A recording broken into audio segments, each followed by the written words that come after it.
Xitay ھۆكۈمىتى atalmış ئۇيغۇر avtonom rayonluq مائارىپ نازارىتىنىڭ سابىق نازىرى ساتتار ساۋۇت bilan ئەدلىيە نازارىتىنىڭ سابىق نازىرى شېرزات باۋۇدۇننى بۆلگۈنچىلىك جىنايىتى bilan ئەيىبلەپ 2 yil kechiktirib ijro qilinadigan o'lim jazosiga hukm qilgan edi. Xitoyning qonuni bo'yicha bundaq jinoyatchilarning 2 yil ichida ifodasi yaxshi bo'lsa, jazosi yengillab, muddatsiz qamoqqa hukm qilinganligi ma'lum. Atalmış Uyghur Avtonom Rayonluq Sud Mahkemesining e'lon qilishicha, Sherzod Bovudun Sharqi Turkiston islom harakati bilan aloqa o'rnatgan yerlik diniy asabiy kuchlarga yordam bergan. Sattar Savud milliy bilgunchilik inga paydo qiladigan darslik kitob tuzishga yetakchilik qilgan va bu kitoblar Uyg'urlarni 13 yil zaharlagan deyilgan. Xitoy taratqullarining tashviq qilishicha, bularning har ikkisi o'z huquqidan foydalanib, ideya va harakatda milliy bilgunchilik bilan shug'ullangan xatarlik unsurlar ekan. Birleşken Devletler Teşkilatı ve Kişilik Hukuk Teşkilatları Xitayning Sharqi Turkistonda milyonlarca kishini lagerlarga qamab, ularga qiyin qistoq, dafsandichilik, majburiy emgak va kompartiya tashviqoti ilib borganligini o'tirg'a qo'ydi.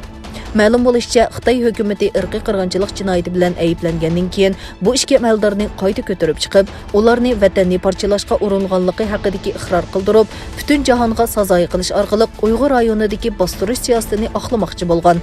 Yaqında Amerika, Kanada ve Gollandiya Xitayning qilmishlarini irqiy qirg'inchilik deb e'lon qilgan edi.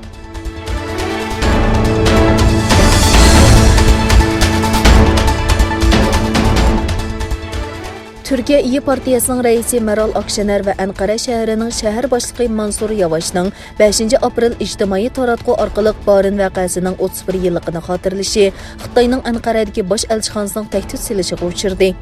Bu vaqa Türkiye'de qattiq g'ulg'ula paydo qilmoqda. 7 aprel günü Mەral ئاكشەنەر xonim Türkiye parlamentida partiyasining yig'inida Xitoy elchixonasiga javob berib mundaq dedi.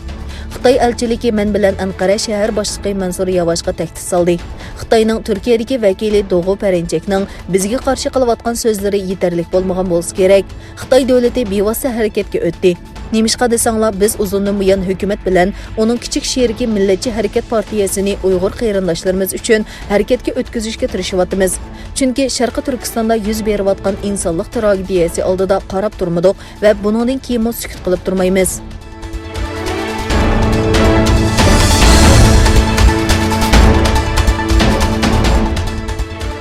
Amerika Tashqi ishlar ministrligining bayonotchisi Ned Price 5 yil ilgari Sharqi Turkistonda qo'lga ilingan Uyg'ur korxonachisi Akbar Asadning nohaq turmaga solinganligini va uni qo'yib berishni talab qilganligini bayon qildi. Ned Price ijtimoiy taratqu hisobida bayonot e'lon qilib, Akbar Asadning 5 yil ilgari nohaq qo'lga ilinganligini bayon qilib mundaq dedi. U Sharqi Turkistonda qo'lga ilingan, turmaga tashlangan va g'oyib bo'lgan millionlagan Uyg'ur yoki boshqa osonliq millat a'zolarining biri. Ularning ko'pinchisi yig'ilish lagerlarida tutib turilmoqda. Biz Xitoy Xalq Jumhuriyatini uni va boshqa nohaq tutib ketilganlarni qo'yib berishga chaqiramiz. Akbar Asad 2016-yili Amerika Tashqi ishlar ministrligi tomonidan uyushtirilgan xalqaro rahbarlik programmasiga qatnashib, Xitoyga qaytgandan keyin g'oyib bo'lgan. Keyin Akbar Asadning qo'lga ilinganligi ma'lum bo'lgan.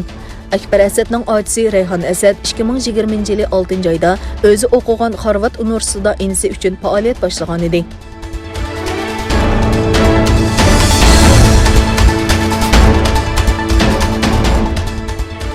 Nigeriyaning g'arbiy janubidagi Osun o'lkasida 2 Xitoy pұқрасі qonni ishchisi tutqun qilingan. Davlat taratqullarining xabariga qaraganda, noma'lum kishilar Osun o'lkasining Etikan yesidagi bir oltin koniga hujum qilgan. Hujumda 2 Xitoy qonni ishchisi tutqun qilingan, oltin konniki 2 amonlik saqlovchi yaralangan. 2 oy ilgari Osun o'lkasida qurolli unsurlarning hujumida 3 Xitoy tutqun qilingan va bir amonlik saqlovchi o'ldirilgan.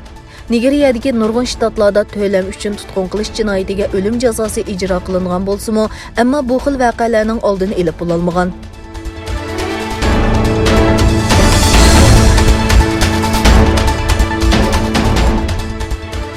Rossiyada ijtimoiy aloqa tori Twitter'dan keyin TikTok'a jarimana qo'yilgan.